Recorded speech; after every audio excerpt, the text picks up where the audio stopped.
नमस्कार दोस्तों, आपका अपने चैनल मनोज गुप्ता अकेडमी में आपका स्वागत है। दोस्तों आज हम लोग कक्षा 9वीं के गणित भाग 1 में प्रश्न संग्रह 1.3 का बेसिक पार्ट करने वाले हैं। दोस्तों अभी तक आप लोगों ने इस चैनल को सब्सक्राइब नहीं किया तो प्लीज सब्सक्राइब और चैनल लाइक कीजिए और अपने फ्रेंड्स के साथ शेयर कीजिए।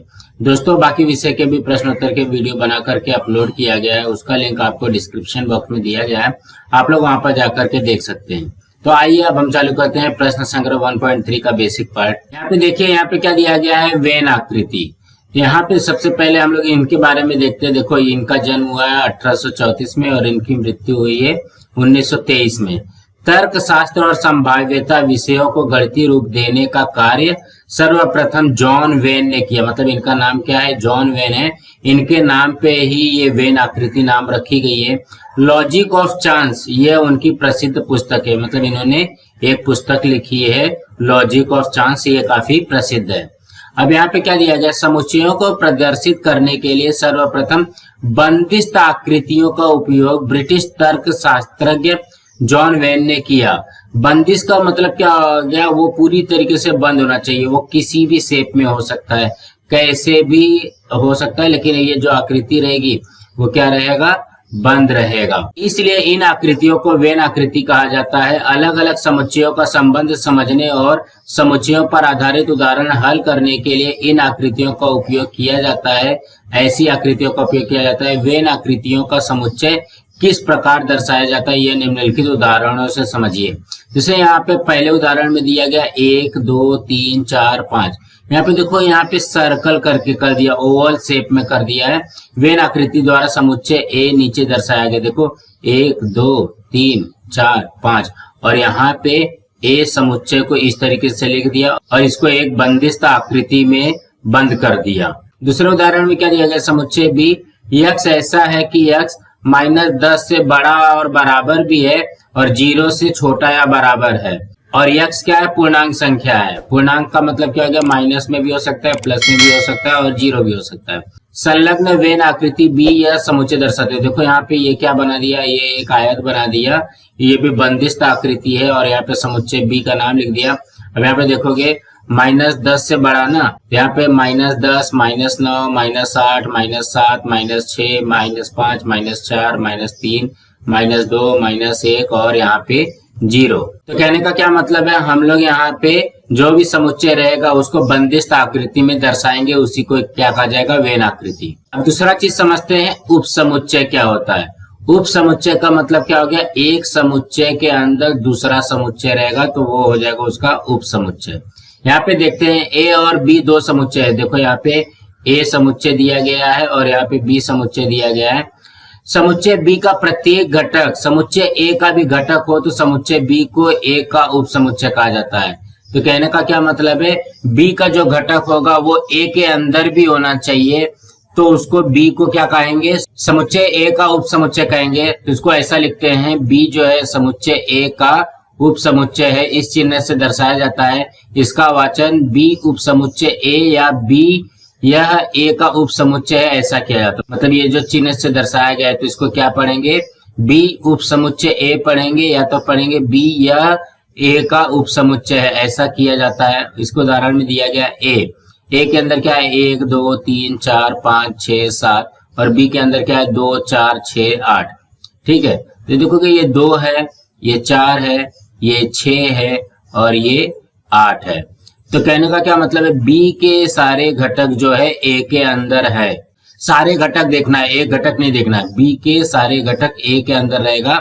यहाँ पे देखोगे लिखा है समुच्चय बी का प्रत्येक घटक ए का भी घटक है, अर्थात बी उप समुच्चय है ए का। यह जानकारी वेन आकृति द्वारा कैसी दर्शाई गई है इसे देखिए। देखो यहाँ पे ए का घटक है, ठीक है, ए के घटक में क्या क्या आएगा, 1। देखो ए के अंदर ही है ना, 2 3 4 5 6 7 8 और बी के अंदर क्या हो जाएगा, 2 4 6 8। तो कहने का क्या मतलब है, इसको इस तरीके से भी वेन आकृति द्वारा दर्शाया जा सकता है। आप लोग ये नहीं बोल सकते कि हाँ ये बी का घटक है तो ये ए का घटक नहीं है। ये जो पूरा घटक है वो पूरा का पूरा किसका है, ए का घटक है। अब यहाँ पे देखो कृति के द्वारा समझने के लिए बोला गया है, कक्षा के विद्यार्थियों का समुच्चय और उसी कक्षा के साइकिल चलाने वाले ऐसे विद्यार्थियों का समुच्चय वेन आकृति से दर्शाया गया। देखो जैसे आप लोग 9वीं कक्षा में, तो 9वीं कक्षा में ये पूरा का पूरा क्या हो जाएगा, यहाँ पे सपोज कर लो कि ये 54 बच्चे हैं अपने क्लास में, और 54 बच्चे में से ये जो 15 बच्चे हैं वो साइकिल चलाते हैं, तो ये क्या हो जाएगा, 54 बच्चे जो है कक्षा के विद्यार्थी हैं और 15 बच्चे क्या है, कक्षा के साइकिल चलाने वाले ऐसे विद्यार्थी हैं। तो ये जो 15 बच्चे हैं, क्या इनको कक्षा के विद्यार्थी नहीं कहा जाएगा, ये भी कहा जाएगा। तो इसी प्रकार निम्नलिखित उपसमुच्चयों के लिए वेन आकृति बनाइए। पहले में क्या दिया गया, कक्षा के विद्यार्थियों का समुच्चय, और दूसरे में क्या दिया गया है, कक्षा के साइकिल चलाने वाले ऐसे विद्यार्थियों का समुच्चय। देखो ये बना गया। अब यहाँ पे दूसरे में क्या दिया गया है, नीचे कुछ फलों का एक समुच्चय दिया गया है, जैसे अमरूद, संतरा, आम, कटहल, चीकू, जामुन, सीताफल, पपीता, करौंदा। इस प्रकार उप समुच्चय दर्शाएं। तो यहाँ पे क्या दिया गया है, एक बीज वाले फल और एक से अधिक बीज वाले फल। तो सबसे पहले हम लोग इस तरीके से बना लेंगे। यहाँ पे ये वाला जो समुच्चय रहेगा, ये क्या रहेगा, एक बीज वाला फल रहेगा, और ये एक से अधिक बीज वाला फल रहेगा, एक से अधिक। अब यहाँ पे ढूंढते हैं अमरूद। अमरूद में एक से अधिक रहेगा, तो ये कहाँ पे आ जाएगा, ये यहाँ पे आ जाएगा अमरूद। उसके बाद में संतरा, संतरा में भी एक से अधिक होता है, तो ये यहाँ पे आएगा संतरा। उसके बाद में आम, आम में एक बीज होता है, तो ये यहाँ पे आ जाएगा। उसके बाद में कटहल, कटहल में अधिक बीज होता है, तो एक से अधिक में आ जाएगा कटहल। उसके बाद में चीकू, चीकू में एक से अधिक बीज होता है, तो ये यहाँ पे आ जाएगा। उसके बाद में जामुन, जामुन में एक बीज होता है, तो ये यहाँ पे आएगा। उसके बाद में है सीताफल, सीताफल में एक से अधिक बीज होता है, तो यहाँ पे आएगा। उसके बाद में है पपीता, पपीता में भी एक से ज्यादा होता है, तो ये यहाँ पे आएगा। उसके बाद में करौंदा, करौंदा में एक बीज होता है, तो ये यहाँ पे आ जाएगा। तो कहने का क्या मतलब है, ये देखो ये पूरा का पूरा जो मैंने आयत बनाया है, आयत क्या है, ये पूरा फल का समुच्चय है, फल का समुच्चय, ठीक है। और एक से अधिक का समुच्चय कौन सा आएगा, अमरूद, संतरा, कटहल, चीकू, सीताफल और पपीता। और एक बीज वाले क्या आएगा, आम, जामुन और करौंदा। अब और कुछ समुच्चयों का उदाहरण देखिए, जैसे यहाँ पे उदाहरण नंबर 2 में लिखाया गया है, यह जो है प्राकृत संख्या समुच्चय है। तो प्राकृत संख्या समुच्चय क्या होता है, 1 2 3 4 5, ऐसे बहुत सारे होंगे। और आई क्या है, यह पूर्णांक संख्या समुच्चय। पूर्णांक संख्या में क्या होता है, ये तो रहता ही रहता है, साथ में जीरो वाला भी रहेगा, -1 -2 ये भी रहेगा। इसीलिए यहाँ पे लिखा है, यहाँ पर यह नेचुरल नंबर जो प्राकृत संख्या है वो क्या है, इंटीजर का उप समुच्चय है। क्योंकि सभी प्राकृत संख्याएं पूर्णांक संख्याएं भी हैं, हमें इनकी जानकारी है। जैसे यहाँ पे है, जो इसके अंदर इंटीजर रहेगा तो उसमें -3, फिर यहाँ पे 1 2 3 ये सब भी रहेगा। अब उदाहरण नंबर 3 में क्या दिया गया है, पी समुच्चय यक्स ऐसा है कि यक्स या 25 का वर्गमूल है। 25 का वर्गमूल क्या आता है, -5 और 5 आता है, ठीक है। उसके बाद में मतलब इसको सूची पद्धति में लिख लिया। यह समुच्चय क्या है, वाई ऐसा है कि वाई यह जो है इंटीजर है, पूर्णांक संख्या का घटक है, और यहाँ पे -5 से बड़ा होना चाहिए और 5 से छोटा होना चाहिए। तो यहाँ पे देखोगे -5, -4, -3, -2, -1, 0, 1 2 3 4 5। अब यहाँ पे देखोगे P का जो घटक है, यहाँ पे -5 है और यहाँ पे 5 है। कहने का क्या मतलब है, P का जो घटक है वो यस के अंदर है। तो यहाँ पर P का प्रत्येक घटक यस का घटक है, इसलिए P उप समुच्चय है यस का। अब यहाँ पे बोला गया है, इसे ध्यान में रखें। देखो पहला क्या ध्यान में रखना है, प्रत्येक समुच्चय स्वयं का उप समुच्चय होता है, अर्थात A उप समुच्चय A है, यहाँ तक सही है।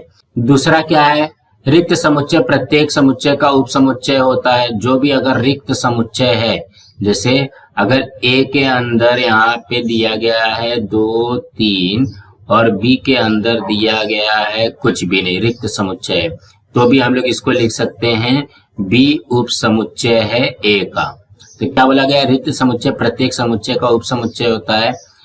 तीसरे में क्या दिया गया है, यदि A बराबर B है, मतलब A के घटक और B के घटक दोनों बराबर हैं, तो हम लोग लिख सकते हैं A उप समुच्चय है B का और B उप समुच्चय है A का।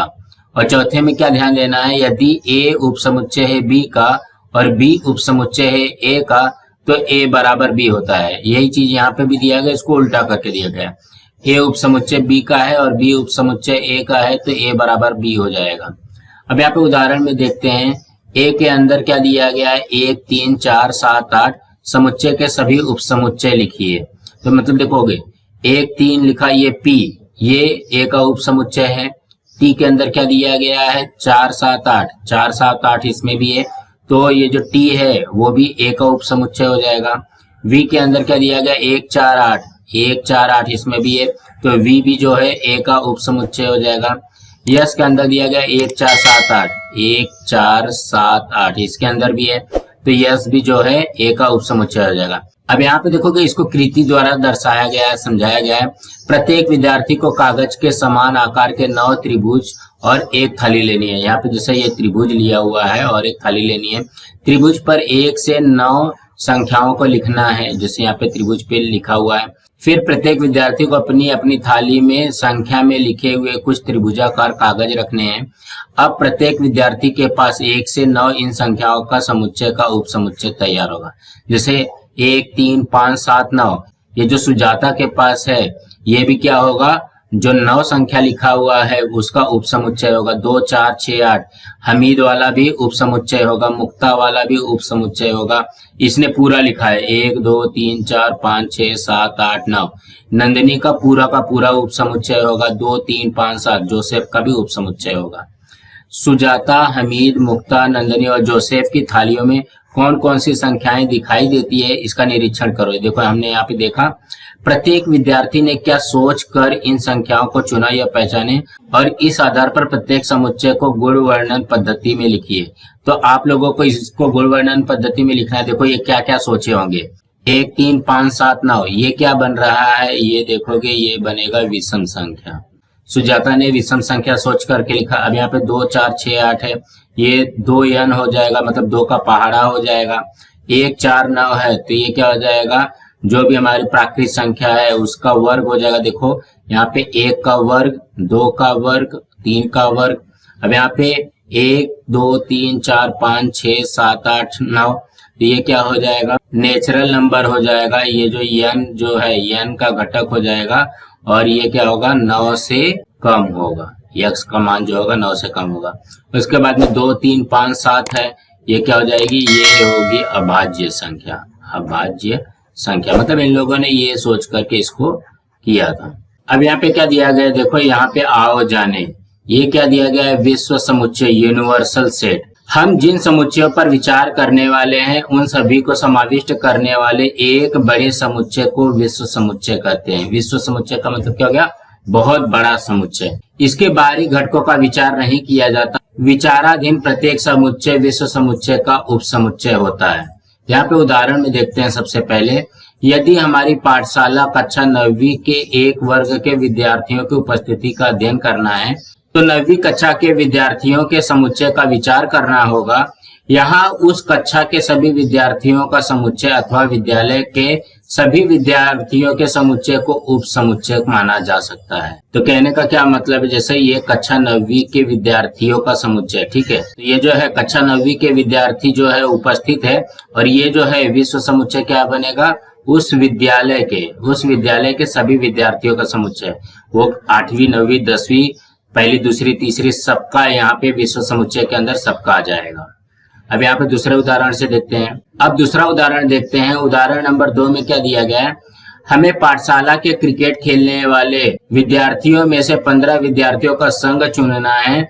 तो पाठशाला के क्रिकेट खेलने वाले सभी खिलाड़ियों के समुच्चय विश्व समुच्चय होगा। मतलब यहाँ पे देखोगे पाठशाला में वो क्या हो सकता है, 9वीं 10वीं 8वीं जितने भी विद्यार्थी हैं सब में से हमको 15 खिलाड़ी लेना है। जब यहाँ पे 15 खिलाड़ी लेना है तो पाठशाला के क्रिकेट खेलने वाले सभी खिलाड़ियों का समुच्चय विश्व समुच्चय होगा। 15 तो मेन को लेना है, और जो बाकी बचा हुआ है वो क्या हो जाएगा, देखो यहाँ पे पाठशाला के क्रिकेट खेलने वाले सभी विद्यार्थी, ये क्या हो जाएगा, यूनिवर्सल सेट हो जाएगा, विश्व समुच्चय हो जाएगा। और जो क्रिकेट में खेलने जाने वाले हैं 15 विद्यार्थी, वो क्या हो जाएगा, उप समुच्चय हो जाएगा। उसमें से 15 खिलाड़ियों का संघ उस विश्व समुच्चय का उप समुच्चय होता है। मतलब ये जो है ये क्या है, इसका उप समुच्चय, विश्व समुच्चय का उप समुच्चय है। विश्व समुच्चय को साधारणतः यू अक्षर से दर्शाते हैं। वेन आकृति में विश्व समुच्चय सामान्यतः आयत से दर्शाते हैं। तो विश्व समुच्चय बनाने के लिए हमको क्या करना पड़ेगा, हरदम आयत का ही चित्र लेना पड़ेगा। अब यहाँ पे क्या दिया गया है, पूरक समुच्चय। पूरक समुच्चय से आप लोग समझ सकते हो, जैसे यहाँ पे लिखा है कॉम्प्लीमेंट ऑफ अ सेट। मान लीजिए यू यह विश्व समुच्चय है, अगर बी उप समुच्चय है यू का। यहाँ पे इस तरीके से बना लेते हैं, ये हो गया तुम्हारा यू और यहाँ पे बी जो है ये पूरा बन गया बी, ये उप समुच्चय बन गया। तो समुच्चय बी में शामिल नहीं होने वाला परंतु विश्व समुच्चय यू में समाविष्ट होने वाले घटकों के समुच्चय को बी का पूरक समुच्चय कहते हैं। समुच्चय बी का पूरक समुच्चय बी डैश अथवा कॉम्प्लीमेंट ऑफ बी से दर्शाया जाता है। यहाँ पे देखो सबसे पहले लिखा है B dash equal to x. ऐसा है कि यक्स ये यू का घटक है और बी का घटक नहीं है, ऐसे बी डैश का वर्णन कर सकते हैं। तो यहाँ पे कहने का क्या मतलब, जैसे यहाँ पे ये बी है, ठीक है, इसके अंदर नहीं होना चाहिए, लेकिन यहाँ पे ये जो रहेगा वो होगा, इसके अंदर का जो घटक रहेगा वो होगा। यहाँ पे देखो इसको उदाहरण नंबर 1 में क्या दिया गया, यू के अंदर क्या है 1 2 3 4 5 6 7 8 9 10। देखो यू के अंदर है 1 2, ये तो यू के अंदर ही आएगा ना, 3 4 5 6 7 8 9 10। और ए के अंदर क्या दिया गया है 2 4 6 8 10। ए के अंदर क्या दिया गया 2 4 6 8 10। ए डैश या कॉम्प्लीमेंट ऑफ ए, ये क्या होगा, जो देखो ए के अंदर में निकाल दो, ए का निकाल दो तो बाकी बचा क्या 1 3 5 7 9, 1 3 5 7 9, ये क्या हो जाएगा ए डैश हो जाएगा। कहने का क्या मतलब है, ये उसका पूरक समुच्चय होगा। ये क्या होगा, ये ए वाला होगा उप समुच्चय और 1 3 5 7 9 वाला समुच्चय क्या होगा, ये पूरक समुच्चय होगा। अब यहाँ पे उदाहरण नंबर 2 से दिखाया गया है, मान लो यू के अंदर क्या है, देखो 1 3 9 11 13 18 19 और बी के अंदर क्या है 3 9 11 13।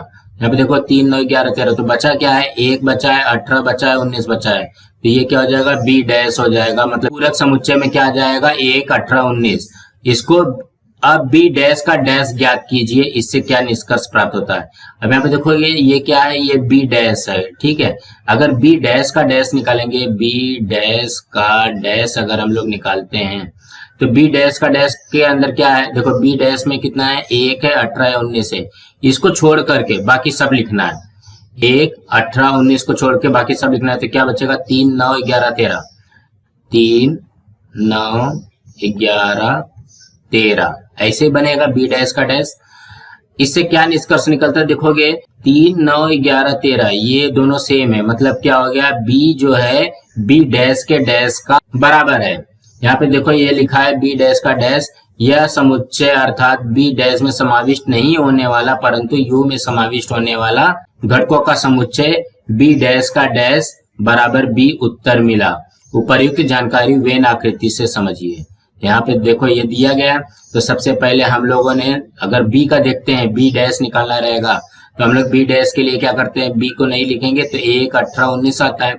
लेकिन अगर हमको बोला गया बी डैश को नहीं लिखना है, तो बी डैश को नहीं लिखना रहेगा तो क्या आएगा 3 9 11 13। तो कहने का क्या मतलब है, बी बराबर हो जाएगा बी डैश का डैश। सो दोस्तों इसी तरीके से समझना था। दोस्तों आज हमारा यहाँ पे 1.3 का बेसिक पार्ट कंप्लीट हुआ। दोस्तों आप लोगों को ये वीडियो कैसा लगा आप लोग कमेंट बॉक्स में जरूर लिख करके बताइए और इस वीडियो को ज्यादा से ज्यादा लाइक कीजिए, अपने फ्रेंड्स के साथ शेयर कीजिए ताकि उनको भी प्रश्न संग्रह 1.3 का बेसिक पार्ट मिल सके और इस चैनल को सब्सक्राइब कीजिए। नमस्कार दोस्तों।